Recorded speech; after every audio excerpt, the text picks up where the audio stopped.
You're listening to The Sizzle on Iron Skillet Radio and Iron Skillet Television.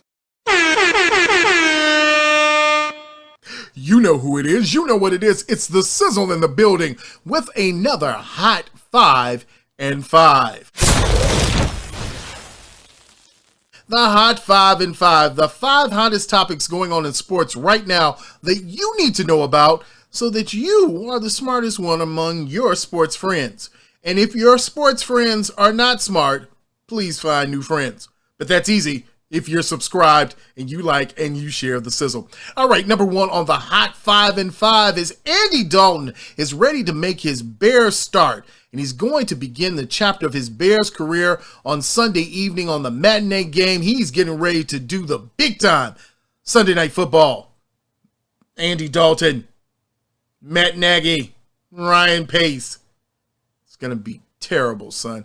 It's going to be probably the worst watched game of big-time games of all time. It's going to be horrible, but I digress.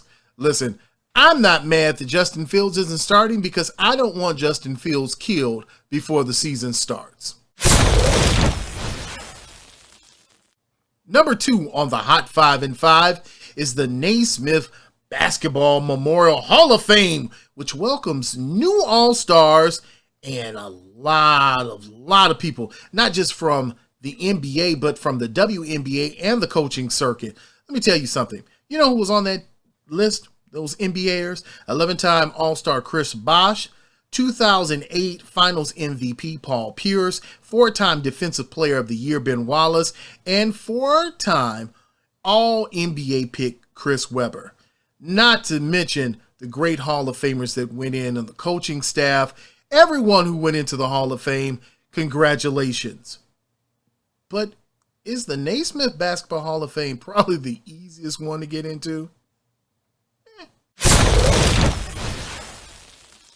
Number three on the Hot 5 and 5, Vitor Belfort. Pressure proved too much for Evander Holyfield. Poor Evander Holyfield got whipped like an old man who stole some tennis shoes out of a sneaker store. It was sad, it was depressing, and it never should have happened. But hopefully, Evander got enough to loan me $1 or $2. Because if you do, I like to borrow like $5 or at least $3 to get like a McDouble thing. You know, I'm kind of hungry. So, hey, just hit me up in the comments. I love you, Evander. Number four on the Hot 5 and 5 is the Big 12 Conference announced Friday that it has extended invitations to BYU, Cincinnati, Houston, and UFC for the 2023 season. That's right. After losing its big stars, Texas and OU, they've said, forget it. We're going to go with BYU and Cincinnati. And because we're based in Texas, we're going to go with Houston and the University of Central Florida. Okay. Big 12. Yay. Number 5 on the Hot 5 and 5 is the region's own. All right. The pride of East Chicago. EC Central's free agent guard E'Twaun Moore has signed a one-year deal for $2.6 million with the Orlando Magic, per his agent Mark Bartelstein.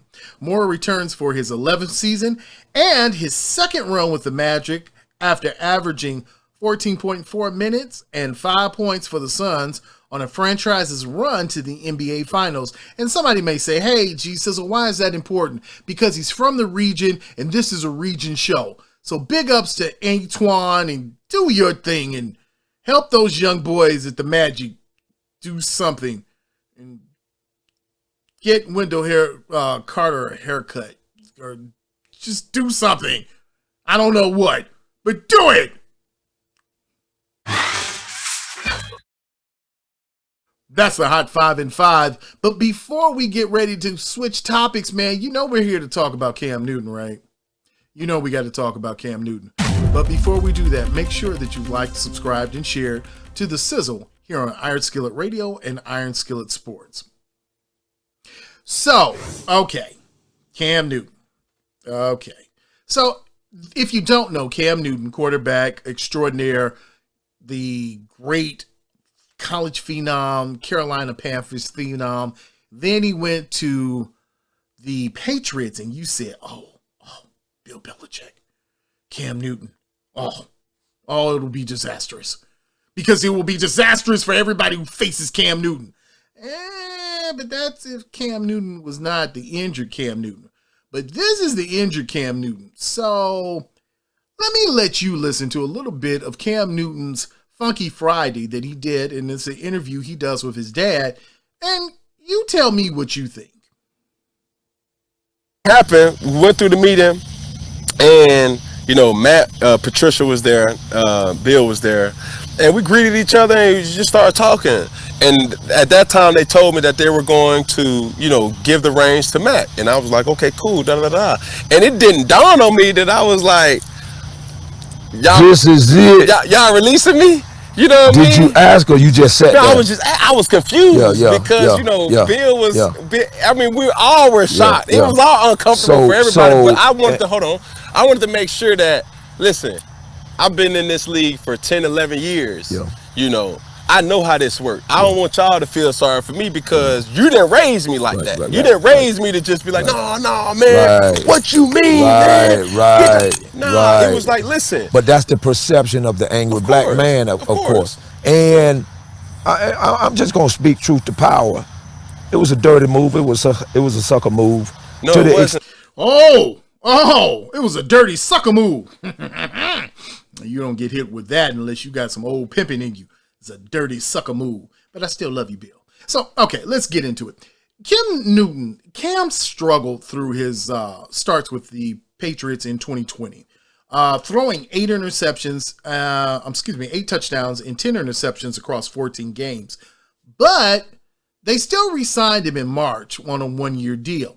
Now, at that point, New England then proceeded to take Mac Jones with the 15th pick in the 2021 NFL Draft.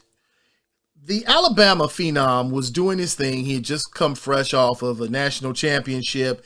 He was looking good, and he had a strong hand and looked great through preseason and camp before the preseason really got rolling. And then as preseason started getting rolling, then you started to see he started to pick up some steam. Now, yes, Jones completed 69% of his throws for about 388 yards and 1 touchdown, no picks. That was across 3 exhibition games. While all this was going on, it boggles my mind that Cam says he didn't see that maybe they were getting ready to let him go. He was saying, where he got 2 reps, Matt got 10.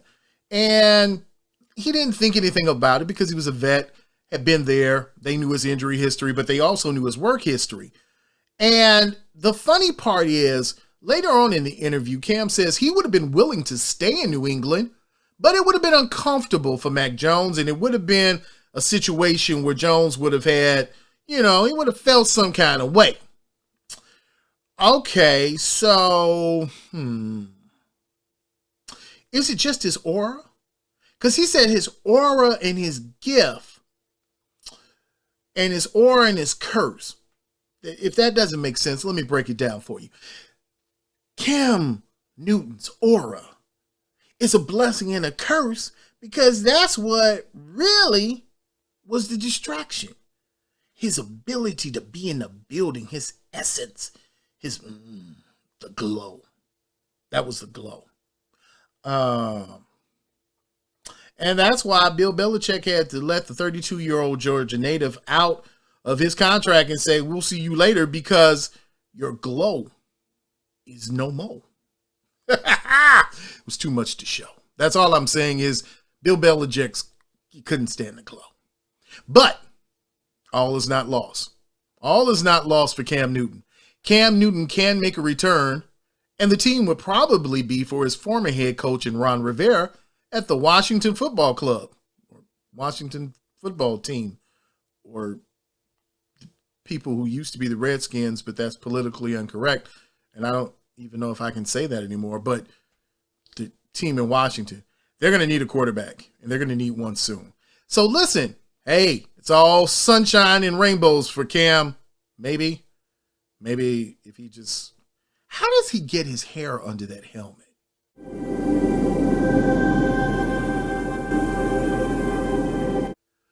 We want to thank you for listening to another edition of the Hot 5 and 5. But we'd like to dedicate this show to someone that I grew up watching and someone that was in the media business that I really was fond of and really was a trailblazer and a leader. And this show is dedicated to Allison Payne.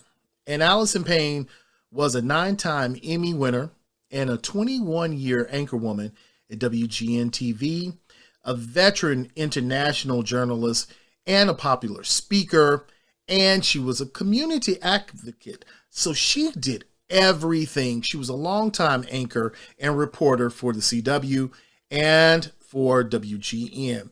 She also served as co-anchor for WGN Midday News. So we at the Sizzle would like to send our condolences to Allison Payne's family and those who mourn her loss. Remember to look for our exclusive interview with Coach Angela Hamblin Blakely from the region. You know who only does it the way we do it, which is the Sizzle, right here on Iron Skillet Radio and Iron Skillet Television. Make sure that you follow us on Twitter, Facebook, and Instagram at Iron Skillet Sports. And remember to like, share, and subscribe to Iron Skillet Sports on YouTube at Iron Skillet Sports.